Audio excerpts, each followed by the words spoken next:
നിങ്ങൾ ആദ്യമായിട്ടാണ് apple use ചെയ്യുന്നതെങ്കിൽ അല്ലെങ്കിൽ ഐഫോണിൽ നിങ്ങൾ ബിഗിനർ ആണെന്നുണ്ടെങ്കിൽ കോമൺ ആയിട്ട് കണ്ടുവരുന്ന 6 മിസ്റ്റേക്കുകളാണ് നമ്മൾ ഇന്നത്തെ ഈ ഒരു വീഡിയോയിലൂടെ പരിചയപ്പെടാൻ പോകുന്നത്. ഈ ഒരു വിഷയത്തിലേക്ക് പോകുന്നതിന് മുന്നേ കഴിഞ്ഞ വീക്കിൽ നമ്മൾ ഐഫോൺ ബിഗിനേഴ്സ് ഗൈഡ് എന്ന് പറഞ്ഞൊരു വീഡിയോ ചെയ്തിട്ടുണ്ടായിരുന്നു. അതായത് ആദ്യമായിട്ട് ഐഫോൺ ഉപയോഗിച്ച് തുടങ്ങുന്നവർക്ക് കുറേ അധികം സംശയങ്ങളുണ്ടാകും, എങ്ങനെ സെറ്റപ്പ് ചെയ്യും, അങ്ങനെയൊക്കെ ഉള്ള കുറേ പ്രോസസ്സുകൾ പരിചയപ്പെടുത്തിക്കൊണ്ട് അല്ലെങ്കിൽ നിങ്ങൾക്ക് എങ്ങനെ സെറ്റപ്പ് ചെയ്യണം, അതിന് ശേഷമുള്ള കുറച്ച് പ്രധാനപ്പെട്ട കാര്യങ്ങളൊക്കെ എക്സ്പ്ലെയിൻ ചെയ്തുകൊണ്ട് ഐഫോൺ ബിഗിനേഴ്സ് ഗൈഡ് എന്ന് പറഞ്ഞൊരു വീഡിയോ ചെയ്തിട്ടുണ്ടായിരുന്നു. അപ്പോൾ ഈ ഒരു വീഡിയോയും അതിൻ്റെ ഭാഗമാണ്. ഇതിൻ്റെ ഒരു സെക്കൻഡ് പാർട്ട് എന്ന രീതിയിൽ നിങ്ങൾക്ക് കൺസിഡർ ചെയ്യാം. കാരണം ഇതിൽ ഞാൻ മെൻഷൻ ചെയ്യുന്ന അല്ലെങ്കിൽ പരിചയപ്പെടുന്ന പല കാര്യങ്ങളും ആദ്യമായിട്ട് ഐഫോൺ യൂസ് ചെയ്യുന്നവർക്ക് അല്ലെങ്കിൽ അവരെ ബേസ് ചെയ്തുകൊണ്ടുള്ള കാര്യങ്ങളാണ്. So this is me Milan and welcome back to my channel. അപ്പോൾ ആദ്യം തന്നെ നമുക്ക് ഏറ്റവും അവസാനത്തെ 6ാമത്തെ പോയിന്റിൽ നിന്ന് സ്റ്റാർട്ട് ചെയ്യാം. അപ്പോൾ ഇപ്പം നമുക്കറിയാം, പ്രീവിയസിലുള്ള പോലെ നമുക്ക് ഇപ്പം ഐഫോണിൻ്റെ കൂട്ടത്തിൽ അഡാപ്റ്ററോ അല്ലെങ്കിൽ എയർപോഡ്സോ നമുക്ക് ലഭിക്കത്തില്ല.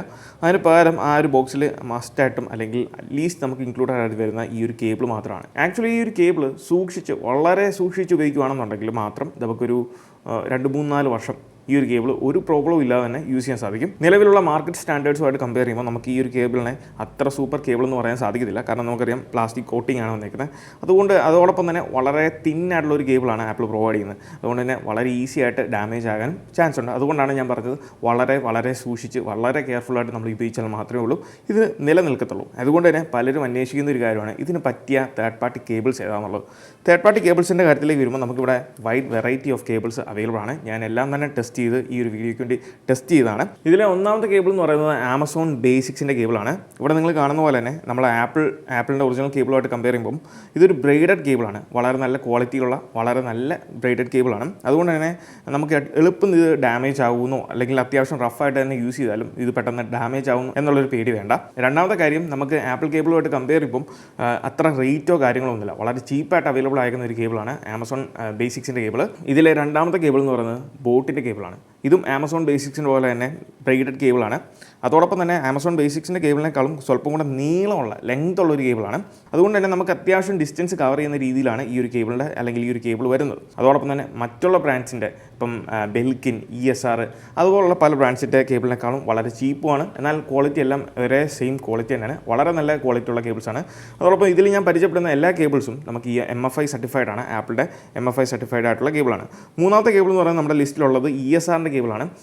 ESRൻ്റെ കേബിളും ഇതുപോലെ തന്നെ ബ്രൈഡഡ് കേബിളാണ്. പക്ഷേ കമ്പാരിറ്റീവ്ലി നോക്കുമ്പം ഇപ്പോൾ ഞാൻ ഈ ഒരു വീഡിയോയിൽ കാണിച്ച 3 കേബിൾസിനേക്കാളും അല്ലെങ്കിൽ കൂട്ടത്തിൽ ഏറ്റവും റേറ്റ് കൂടിയത് ഈ ഒരു ESRൻ്റെ കേബിളാണ്. കേബിൾ പോലെ തന്നെ മറ്റൊരു ആസ്പെക്റ്റാണ് ഏത് ചാർജർ നമ്മൾ ഐഫോൺ കൊടുത്ത് ഉപയോഗിക്കും. iPhone 8 മുതൽ iPhone 14 Pro Max വരെയുള്ള ഡിവൈസുകളിൽ നമുക്ക് ആപ്പിളിൻ്റെ 20 വാട്ട് അഡാപ്റ്റർ യൂസ് ചെയ്യാൻ സാധിക്കുന്നതാണ്. ഇത് ആപ്പിളിൻ്റെ ജെനുവിൻ അല്ലെങ്കിൽ ഒറിജിനൽ 20 വാട്ട് അഡാപ്റ്ററാണ്. ഇത് നമുക്ക് അടുത്തുള്ള ആപ്പിളിൻ്റെ ഓതറൈസ് സെല്ലേഴ്സ് ഇപ്പം iPlanet അല്ലെങ്കിൽ iCare പോലുള്ള സർവീസ് സെൻറ്റേഴ്സിലും നമുക്ക് ഈ ഒരു അഡാപ്റ്റേഴ്സ് അവൈലബിൾ ആണ്. അല്ലാന്നുണ്ടെങ്കിൽ ഈ ഓക്സിജൻ പോലുള്ള ഷോറൂമുകളിൽ അവിടെയും നമുക്ക് ഈ അഡാപ്റ്റേഴ്സ് അവൈലബിൾ ആണ്. പിന്നെ ഉള്ളത് നമുക്ക് ഉപയോഗിക്കാൻ പറ്റുന്ന തേർഡ് പാർട്ടി അഡാപ്റ്റേഴ്സാണ്. തേർഡ് പാർട്ടി അഡാപ്റ്റേഴ്സിൻ്റെ കാര്യത്തിൽ വരുമ്പം ഈ ഒരു ആപ്പിളിൻ്റെ അഡാപ്റ്ററിൻ്റെ റേറ്റ് എന്ന് പറയുന്നത് നമുക്കറിയാം 1900 ആണ്. പിന്നീട് നമുക്ക് ഈ ഒരു അഡാപ്റ്റർ പർച്ചേസ് ചെയ്യാൻ സാധിക്കുന്നത് ആമസോണിൽ നിന്നാണ്. ആമസോണിലും പിന്നെ അതോടൊപ്പം തന്നെ apple.in ആപ്പിളിൻ്റെ ഇന്ത്യൻ വെബ്സൈറ്റിലും നമുക്കിത് അവൈലബിൾ ആണ്. പിന്നെ ഉപയോഗിക്കാൻ പറ്റുന്ന തേർഡ് പാർട്ടി അഡാപ്റ്റർ എന്ന് പറയുന്നത് ഇത് ഞാൻ ഉപയോഗിക്കുന്ന സ്പീക്കറിൻ്റെ അഡാപ്റ്ററാണ്. ഇത് 100 വാട്ടിൻ്റെ അഡാപ്റ്ററാണ്. 100 വാട്ട്. ഇതിൽ നമുക്ക് മാക്ക് ചാർജ് ചെയ്യാം. അതോടൊപ്പം തന്നെ സെയിം ടൈം 2 ഐഫോൺ ചാർജ് ചെയ്യണമെന്നുണ്ടെങ്കിൽ അല്ലെങ്കിൽ ഐപാഡൊക്കെ ചാർജ് ചെയ്യണമെന്നുണ്ടെങ്കിൽ ഞാൻ സ്പെസിഫിക് ആയിട്ട് ഐഫോണുകളെല്ലാം തന്നെ ഞാൻ ചാർജ് ചെയ്യുന്നത് ഈ ഒരു അഡാപ്റ്ററിലാണ്. ഇത് ഞാൻ യൂസ് ചെയ്യുന്നത് വളരെ കുറവാണ്. അതോടൊപ്പം തന്നെ iPhone 12 മുതലുള്ള എല്ലാ ഡിവൈസുകളിലും നമുക്ക് 30 വാട്ട് അഡാപ്റ്റേഴ്സ് യൂസ് ചെയ്യാൻ സാധിക്കുന്നതാണ്. അത് സപ്പോർട്ടഡ് ആണ്. ഫാസ്റ്റ് ചാർജിങ് നമുക്ക് ഓൾമോസ്റ്റ് ആ ഡിവൈസുകൾ സപ്പോർട്ടഡ് ആണ്. ഇതിന് പുറമെ നമുക്ക് ഉപയോഗിക്കാൻ പറ്റുന്ന ആങ്കറിൻ്റെ അതും ഞാൻ ഉപയോഗിക്കുന്നതാണ്. പക്ഷേ അത് ഭയങ്കര പ്രൈസിയാണ്. ഒരു 3000 to 4000 മുകളിലേക്കാണ് അഡാപ്റ്റേഴ്സിൻ്റെ പ്രൈസ് പോകുന്നത് 20 വാട്ടിനൊക്കെ. ഇതിനെല്ലാം പുറമെ നമുക്ക് പവർ ഡെലിവറി PD എന്ന് പറയുന്ന സംഭവം വരുന്ന അഡാപ്റ്റേഴ്സ് അത് നമുക്ക് ഡിവൈസിൽ നമ്മുടെ ഐഫോണിൽ ഉപയോഗിക്കാൻ പറ്റുന്നതാണ്. ഇനി ഇതിൽ 5ാമത്തെ പോയിന്റ് എന്ന് പറയുന്നത് നമ്മൾ കോമൺ ആയിട്ട് കണ്ടുവരുന്ന ഒരു മിസ്റ്റേക്ക് എന്ന് പറയുന്നത് നമ്മളെ സെറ്റിംഗ്സിൽ ആദ്യമായിട്ട് ഉപയോഗിക്കുന്നവരാണെങ്കിൽ ബാറ്ററി എന്ന് പറയുന്ന ഒരു ഓപ്ഷൻ ഉണ്ട്. അതിൽ ബാറ്ററി ഹെൽത്ത് ആൻഡ് ചാർജിങ് എന്ന് പറയുന്ന ഒരു ഓപ്ഷൻ നിങ്ങൾക്ക് കാണാൻ സാധിക്കും. ഇതിൽ പോകുകയാണെന്നുണ്ടെങ്കിൽ നമുക്ക് ബാറ്ററി ഹെൽത്ത് അതിൻ്റെ കപ്പാസിറ്റി കാര്യങ്ങളൊക്കെ കാണാൻ സാധിക്കും. അതിൽ നിങ്ങൾ പ്രത്യേകമായിട്ടും എനേബിൾ ചെയ്തിടേണ്ട ഒരു ഓപ്ഷൻ ഉണ്ട്, ഒപ്റ്റിമൈസ്ഡ് ബാറ്ററി ചാർജിങ്. ഇതിൻ്റെ തൊട്ട് താഴെ നിങ്ങൾ കാണുന്ന മറ്റൊരു ഓപ്ഷൻ ഈ ഒരു ക്ലീൻ എനർജി ചാർജിങ് എന്നുള്ള ഈ ഒരു ഓപ്ഷൻ. ഈ ഒരു ഓപ്ഷൻ US മാത്രമേ ഉള്ളൂ. ഇന്ത്യയിൽ നമുക്ക് ഈ ഒരു ഫങ്ഷണാലിറ്റി വന്നിട്ടില്ല. ഇനി ഈ ഒരു ഒപ്റ്റിമൈസ് ബാറ്ററി ചാർജിങ്ങിൻ്റെ ഒരു പ്രധാനപ്പെട്ട അഡ്വാൻറ്റേജ് എന്ന് പറയുന്നത് ഇത് നമ്മളുടെ ഡെയിലി ചാർജിങ് റൊട്ടീനെ പഠിക്കും. നമ്മുടെ ഐഫോണിലുള്ള അല്ലെങ്കിൽ iOSലുള്ള മെഷീൻ ലേണിങ്ങിൻ്റെ സഹായത്തോടെ നമ്മുടെ ഡെയിലി ചാർജിങ് റൊട്ടീനെ പഠിച്ചിട്ട് അതിനെ ബേസ് ചെയ്തിട്ടായിരിക്കും പിന്നീട് നമ്മുടെ ചാർജിങ്ങിനെ ഒപ്റ്റിമൈസ് ചെയ്യുന്നത്. അതായത് ഇപ്പോൾ നമ്മൾ പകലാണ്, നമുക്ക് ചാർജ് കുറവാണ്, നമുക്ക് പെട്ടെന്ന് ചാർജ് വേണമെന്നുണ്ടെങ്കിൽ നമ്മൾ ചാർജ് ചെയ്യാൻ ഇട്ടാൽ വളരെ പെട്ടെന്ന് തന്നെ അത് 100% ആക്കുകയും, എന്നാൽ രാത്രിയിൽ നമ്മൾ ചാർജ് ചെയ്യാൻ, ഇപ്പം പലരുടെയും ഒരു സംശയമാണ് ഓവർനൈറ്റ് ചാർജിങ്, രാത്രി നമ്മൾ ഉറങ്ങുന്ന സമയത്ത് നമ്മുടെ ഫോൺ ചാർജ് ചെയ്യാൻ ഇട്ടാൽ കുഴപ്പമുണ്ടാവുമോ ഇല്ലയോ എന്നുള്ളത്. ആ ഒരു ഓവർനൈറ്റ് ചാർജിങ്ങിൻ്റെ സമയത്ത് യാതൊരു കുഴപ്പമില്ലാതെ ഈ ഒരു ഫംഗ്ഷനാലിറ്റി എനേബിൾ ആണെന്നുണ്ടെങ്കിൽ നമുക്ക് ചാർജ് ചെയ്യാൻ ഇട്ടിട്ട് കടന്നുറങ്ങാം. കാരണം രാത്രിയിൽ നമ്മളിപ്പം ചാർജ് ചെയ്യാനിരുന്ന ആ ഒരു ടൈം പഠിച്ചതിന് ശേഷം രാവിലെ എപ്പോഴാണോ നമ്മൾ ഫോൺ ചാർജ് ചെയ്യുന്ന എടുക്കുന്നത് ആ ഒരു ടൈമിനുള്ളിൽ 100% ആകത്തുള്ളൂ. അതായത് അപ് ടു 80 വരെ വളരെ ഫാസ്റ്റായിട്ട് തന്നെ ചാർജ് ചെയ്യും. അതിന് ശേഷമുള്ള 20% വളരെ സ്ലോ ആയിട്ട് ചാർജ് ചെയ്യുന്ന ഒരു ഫംഗ്ഷനാലിറ്റിയാണ് ഇത്. മൂന്നാമത് നമ്മൾ പ്രധാനമായിട്ടും ഫോൺ ഉപയോഗിക്കുമ്പോൾ മനസ്സിലാക്കേണ്ട മറ്റൊരു ഏരിയ എന്ന് പറയുന്നത്, എസ്പെഷ്യലി പുതുതായിട്ട് നമ്മൾ ഫോൺ സെറ്റപ്പ് ചെയ്തതിന് ശേഷം നമ്മൾ പല ആപ്ലിക്കേഷൻസ് ഇൻസ്റ്റാൾ ചെയ്തിട്ട് അല്ലെങ്കിൽ പല ആപ്സ് ഓപ്പൺ ചെയ്യുമ്പോഴും നമുക്ക് കുറേ അധികം പെർമിഷൻസ് ചോദിക്കും. ആ പെർമിഷൻസ് എന്തൊക്കെയാണെന്നും ചിലപ്പോൾ നമ്മൾ വായിച്ച് നോക്കാറില്ല, ചിലപ്പോൾ നമ്മൾ വായിച്ച് നോക്കും. അപ്പോൾ എന്തൊക്കെ പെർമിഷൻസ് നമ്മൾ ആക്സസ് ചെയ്യുന്നു അല്ലെങ്കിൽ അലൗ ചെയ്യുന്നു എന്നുള്ള കാര്യങ്ങൾ അറിയണമെന്നുണ്ടെങ്കിൽ നമ്മൾ സെറ്റിംഗ്സിൽ പ്രൈവസി ആൻഡ് സെക്യൂരിറ്റി എന്ന് പറഞ്ഞ ഈ ഒരു ഓപ്ഷനിൽ പോകുകയാണെന്നുണ്ടെങ്കിൽ ഇവിടെ നമുക്ക് ഉള്ള എല്ലാ പെർമിഷൻസിൻ്റെയും അല്ലെങ്കിൽ ഓപ്ഷൻസും നമുക്കിവിടെ കൊടുത്തിട്ടുണ്ട്. അതിൽ പ്രധാനമായിട്ടും നമുക്കിപ്പം ഫോട്ടോസ് ഏതൊക്കെ ആപ്ലിക്കേഷൻസ് ആണ് അത് ഉപയോഗിക്കുന്നത് അല്ലെങ്കിൽ ആക്സസ് ചെയ്യുന്നത് എന്നുള്ള കൃത്യമായിട്ടുള്ള കാര്യങ്ങൾ നമുക്ക് ഇവിടെ നിന്ന് അറിയാൻ സാധിക്കും. അങ്ങനെ നമുക്ക് പെർമിഷൻസ് ഇപ്പോൾ മാറ്റണം, ഇപ്പോൾ നമുക്ക് സെലക്റ്റീവ് ആയിട്ടുള്ള ഫോട്ടോസും ഒരു ആപ്ലിക്കേഷൻ യൂസ് ചെയ്യേണ്ടതെന്നുണ്ടെങ്കിൽ നമുക്ക് ആ ഒരു ഓപ്ഷൻ മാറ്റി നമുക്ക് ഇവിടെ കൊടുക്കാൻ സാധിക്കും. ഇനിയിപ്പം നമ്മുടെ ഫോട്ടോ ലൈബ്രറി കംപ്ലീറ്റ്ലി ആ ഒരു ആപ്ലിക്കേഷൻ യൂസ് ചെയ്യുന്ന അല്ലെങ്കിൽ ആക്സസ് ചെയ്യുന്നത് ബ്ലോക്ക് ചെയ്യണമെന്നുണ്ടെങ്കിൽ നണ്ണ് കൊടുക്കാൻ നണ്ണ് നമുക്ക് സെലക്ട് ചെയ്യാൻ സാധിക്കുന്നതാണ്. അതോടൊപ്പം തന്നെ നമ്മുടെ മൈക്രോഫോൺ, ഹെൽത്ത് ഡേറ്റ, ഇതുപോലുള്ള കാര്യങ്ങൾ ഏതൊക്കെ ആപ്ലിക്കേഷൻസ് ആക്സസ് ചെയ്യുന്നുള്ളത് നമുക്ക് ഇവിടുന്ന് കണ്ടുപിടിക്കാൻ സാധിക്കും. ആൻഡ് ഇതിൽ ഏറ്റവും പ്രധാനപ്പെട്ട ഒരു കാര്യമാണ് നമ്മുടെ ലൊക്കേഷൻ സർവീസസ്. ലൊക്കേഷൻ സർവീസസിൻ്റെ കാര്യത്തിലേക്ക് വരുമ്പോൾ ഏതൊക്കെ ആപ്ലിക്കേഷൻസ് നമ്മുടെ ലൊക്കേഷൻ ആക്സസ് ചെയ്യുന്നു എന്നുള്ള കാര്യങ്ങൾ നമുക്ക് ഇവിടുന്ന് നമുക്ക് സെലക്ട് ചെയ്യാം. അതിൽ നമുക്ക് പ്രിസൈസ് ലൊക്കേഷൻ എന്ന ഓപ്ഷൻ, ചില ആപ്ലിക്കേഷൻ പ്രിസൈസ് ലൊക്കേഷൻ്റെ ഒന്നും ആവശ്യമില്ല, അപ്പം അതൊക്കെ നമുക്ക് ഈ ഓപ്ഷനിൽ പോയിട്ട് ഡിസേബിൾ ചെയ്യാം. അതോടൊപ്പം തന്നെ ഇതിൽ നിന്ന് നമുക്ക് ലൊക്കേഷൻ സർവീസസ് ഏതൊക്കെ ആപ്പ് യൂസ് ചെയ്യേണ്ട എന്നുള്ള കാര്യങ്ങൾ നമുക്ക് പിന്നീടാണെങ്കിലും, വൺസ് നമ്മൾ സെറ്റപ്പ് ചെയ്താലും പിന്നീടാണെങ്കിലും നമുക്ക് ഇതിനകത്ത് വീണ്ടും അഴിച്ചുപൊളികൾ നടത്താൻ സാധിക്കുന്നതാണ്. മൂന്നാമത് പുതിയതായിട്ടുള്ള യൂസേഴ്സ് ലാക്ക് ചെയ്യുന്ന മറ്റൊരു ഏരിയയാണ് നമ്മുടെ സെക്യൂരിറ്റി, നമ്മുടെ ഫോണിൻ്റെ സെക്യൂരിറ്റി. അതിൽ ഒന്നാമത്തെ സ്റ്റെപ്പ് എന്ന് പറയുന്നത് നമ്മളുടെ അക്കൗണ്ട് ഡീറ്റെയിൽസ്. ഇതാണ് നമ്മുടെ അക്കൗണ്ട്, ഐക്ലൗഡ് അക്കൗണ്ട് ഡീറ്റെയിൽസ്. അതിലേക്ക് പോകുകയാണെന്നുണ്ടെങ്കിൽ അതിൽ നമ്മൾ ഈ കാണുന്ന ഫൈൻഡ് മൈ, ഈ ഒരു ഫൈൻഡ് മെയിൽ നിങ്ങൾ പോവുക. അത് നിങ്ങളുടെ ഡിവൈസിൽ എനേബിൾ ആണോ ഡിസേബിൾ ആണോ എന്നുള്ള കാര്യം നിങ്ങൾ കൺഫേം ചെയ്യുക. കാരണം ഈ ഒരു ഫൈൻഡ് മൈ ഓപ്ഷൻ എനേബിൾ ആണെന്നുണ്ടെങ്കിലേ ഉള്ളൂ നമ്മുടെ ഇൻ കേസ് നമ്മുടെ ഡിവൈസ് എവിടെയെങ്കിലും വെച്ച് നഷ്ടപ്പെട്ടു പോകുകയാണെങ്കിൽ അല്ലെങ്കിൽ മിസ്പ്ലേസ് ചെയ്യുകയാണെന്നുണ്ടെങ്കിൽ നമുക്ക് ഫൈൻഡ് മൈ എന്ന് പറയുന്ന ആപ്പ് ഉപയോഗിച്ചോ അല്ലെങ്കിൽ ഐക്ലൗഡിൽ കയറി നമ്മുടെ ഫൈൻഡ് മൈ ഓപ്ഷൻ ഉപയോഗിച്ചോ നമുക്ക് നമ്മുടെ ഡിവൈസ് കണ്ടുപിടിക്കണമെന്നുണ്ടെങ്കിൽ ഈ ഒരു ഓപ്ഷൻ എനേബിൾ ആയിരിക്കണം. അതിൽ നമുക്ക് കാണാം find my network, send last location എന്ന് പറഞ്ഞാൽ ഈ രണ്ട് ഓപ്ഷൻസും നിങ്ങൾ അഡീഷണൽ ആയിട്ട് ഡെഫിനറ്റ്ലി എനേബിൾ ചെയ്ത് വെക്കണം. സെക്യൂരിറ്റിയുടെ കാര്യത്തിലേക്ക് വരുമ്പോൾ ഇതിലെ രണ്ടാമത്തെ പോയിന്റ് എന്ന് പറയുന്നത് നമ്മുടെ ഫേസ് ഐ ഡി ഉള്ള ഡിവൈസുകളുടെ Face I D and password അല്ലെങ്കിൽ Touch I D and password എന്ന് പറഞ്ഞ ഈ ഒരു ഓപ്ഷൻ ഇതിൽ പോവുക.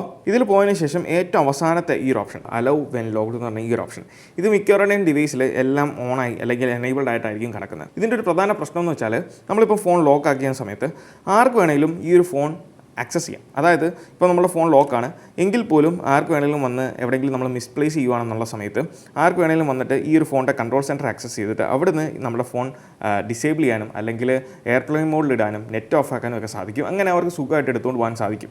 അതേപോലെ തന്നെ ആർക്ക് വേണമെങ്കിലും നമ്മുടെ മെസ്സേജസ്, നമുക്ക് വരുന്ന മെസ്സേജസ്, നോട്ടിഫിക്കേഷൻസ് ഒക്കെ ഇവിടുന്ന് ആക്സസ് ചെയ്യാം.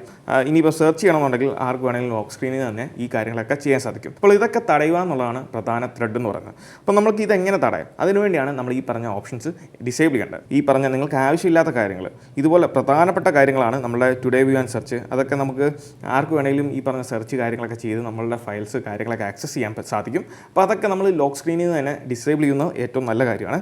Notification centre, control centre, lock screen വിജിറ്റുകൾ, ലൈവ് ആക്ടിവിറ്റീസ് അത് നമുക്ക് ഡിസേബിൾ ചെയ്യേണ്ട ആവശ്യമില്ല. കാരണം നമുക്ക് കുറേയധികം സപ്പോർട്ടീവ് ആയിട്ടുള്ള കുറേ ആപ്ലിക്കേഷൻസ് ഇപ്പോൾ വരുന്നുണ്ട്. സിറി വേണമെന്നുണ്ടെങ്കിൽ അതും ഡിസേബിൾ ചെയ്യാൻ സാധിക്കും. Reply with message, home controls, wallet, even wallet വിദേശത്തൊക്കെ ഉള്ളവരാണെങ്കിൽ അവരുടെ വാളറ്റ് ആർക്ക് വേണമെങ്കിലും ഈസി ആയിട്ടും സിമ്പിളായിട്ടും ആക്സസ് ചെയ്യാൻ സാധിക്കും. അപ്പോൾ ഇങ്ങനെയുള്ള കാര്യങ്ങളൊക്കെ നിങ്ങൾ ഡിസേബിൾ ചെയ്യുക. ഇനി നമ്മൾ വൺസ് ഫോൺ ലോക്ക് ആയി കഴിഞ്ഞാൽ നമ്മുടെ ഫേസ് ഐ ഡി വെച്ച് അൺലോക്ക് ആകാത്തിടത്തോളം കാലം ഇനിയിപ്പോൾ നമ്മുടെ നോട്ടിഫിക്കേഷൻ സെൻറ്റർ ആർക്കും ആക്സസ് ചെയ്യാൻ സാധിക്കത്തില്ല.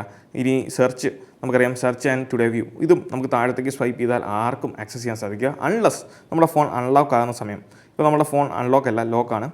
നമ്മുടെ ഫോൺ എപ്പോൾ അൺലോക്ക് ആകുന്നു. ഇപ്പോൾ നമ്മുടെ ഫോൺ അൺലോക്കാണ്. വൺസ് അൺലോക്ക് ആയി കഴിഞ്ഞാൽ ഈ കാര്യങ്ങളൊക്കെ ആർക്ക് വേണമെങ്കിലും സിമ്പിളായിട്ട് ആക്സസ് ചെയ്യാം. അത് നമുക്ക് മാത്രമുള്ള ഒരു ആക്സസിബിലിറ്റിയാണ്. അതുകൊണ്ട് തീർച്ചയായിട്ടും നമ്മുടെ ഡിവൈസിൻ്റെ സെക്യൂരിറ്റിയാണ് പ്രാധാന്യം.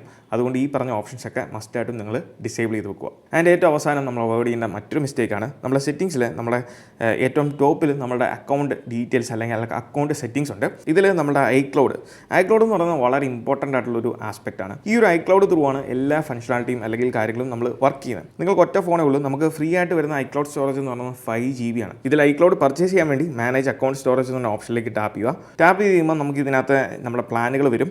50 GB, 200 GB, 2 TB ഇങ്ങനെ 3 ഓപ്ഷൻസാണ് നമുക്ക് കറൻ്റ് ഇന്ത്യയിലുള്ളത്. അപ്പോൾ ഇവിടെ നിന്ന് നമ്മുടെ ആവശ്യകത നോക്കി അതനുസരിച്ചുള്ള സ്റ്റോറേജ് പർച്ചേസ് ചെയ്യാവുന്നതാണ്. അപ്പോൾ ഇതെങ്ങനെ നമുക്ക് പർച്ചേസ് ചെയ്യണം എന്നുള്ളത് UPI ഉപയോഗിച്ചിട്ടാണ് നമ്മളിപ്പോൾ പർച്ചേസ് ചെയ്യുന്നത്. അതൊക്കെ എങ്ങനെയാണ് സെറ്റപ്പ് ചെയ്യുന്നത്, നമുക്കിപ്പോൾ പഴയ പോലെ കാർഡൊന്നും യൂസ് ചെയ്യാൻ സാധിക്കത്തില്ല.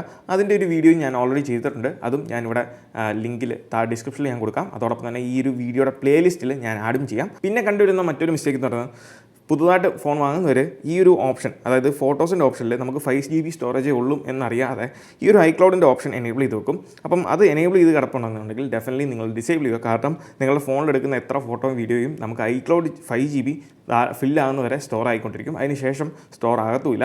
അപ്പോൾ അങ്ങനെ ഒരു പ്രോബ്ലം ഉണ്ട്. അതുകൊണ്ട് തന്നെ ഇതിലേക്ക് ബാക്കപ്പ് എടുക്കേണ്ടാത്തവരാണെന്നുണ്ടെങ്കിൽ ഡെഫിനറ്റ്ലി ഈ ഒരു ഐക്ലൗഡ് ഫോട്ടോ ഓപ്ഷൻ ഡിസേബിൾ ചെയ്യുക.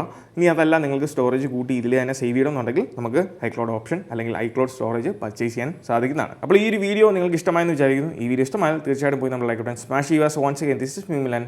Catch you guys next video. Till then, peace.